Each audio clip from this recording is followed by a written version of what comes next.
সিরিয়ায় সহিংসতায় আলাউইত সম্প্রদায়ের শত শত মানুষকে হত্যার ঘটনা সিরিয়াকে ঐক্যবদ্ধ করার প্রচেষ্টাকে হুমকির মুখে ফেলেছে বলে মন্তব্য করেছেন দেশটির অন্তর্বর্তী প্রেসিডেন্ট আহমেদ আল শারা।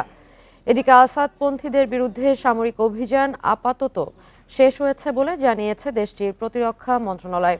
কুর্দি নেতৃত্বাধীন সিরিয়ান ডেমোক্রেটিক ফোর্সেস এসডিএফকে রাষ্ট্রীয় প্রতিষ্ঠানের সঙ্গে একীভূত করতে একটি চুক্তি করেছে সিরিয়া সরকার। এই ঈদে জামা জুতো অ্যাকসেসরিজের ডিসকাউন্ট।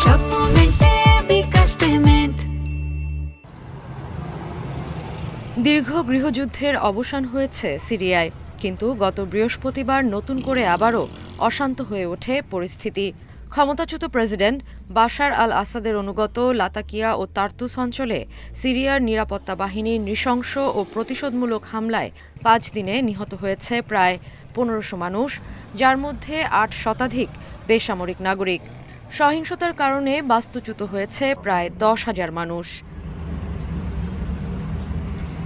এই সহিংসতা ১৪ বছর ধরে চলা গৃহযুদ্ধের পর সিরিয়াকে ঐক্যবদ্ধ করার প্রচেষ্টাকে হুমকির মুখে ফেলেছে বলে মন্তব্য করেছেন দেশটির অন্তর্বর্তী প্রেসিডেন্ট আহমেদ আল শারা।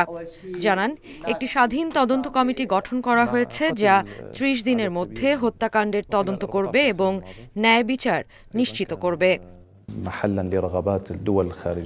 বেসামরিক নাগরিকদের বিরুদ্ধে সহিংসতার তদন্ত এবং দায়ী ব্যক্তিদের চিহ্নিত করতে একটি স্বাধীন কমিটি গঠন করা হয়েছে।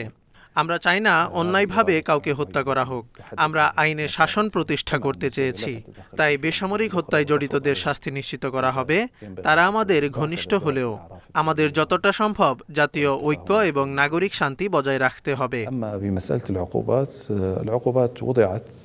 এদিকে প্রায় ১৫০০ মানুষ হতাহতের পর সিরিয়ার প্রতিরক্ষা মন্ত্রণালয় জানিয়েছে আসাদপন্থীদের বিরুদ্ধে সামরিক অভিযান আপাতত শেষ হয়েছে।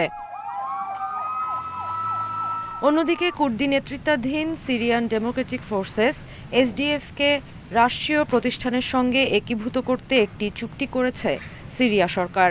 অন্তর্বর্তী প্রেসিডেন্ট আহমেদ আল শারা সোমবার এ ঘোষণা দেন। এই চুক্তিতে সিরিয়ার ঐক্যের উপর জোর দেওয়া হয়েছে। চুক্তিতে হওয়া সমঝোতা অনুযায়ী পশ্চিমাঞ্চলে এসডিএফ নিয়ন্ত্রিত বেসামরিক ও সামরিক প্রতিষ্ঠানগুলো রাষ্ট্রের সঙ্গে একীভূত হবে। চুক্তিটি বাস্তবায়িত হলে অঞ্চলটি সিরিয়ার কেন্দ্রীয় সরকারের পূর্ণ নিয়ন্ত্রণে আসবে।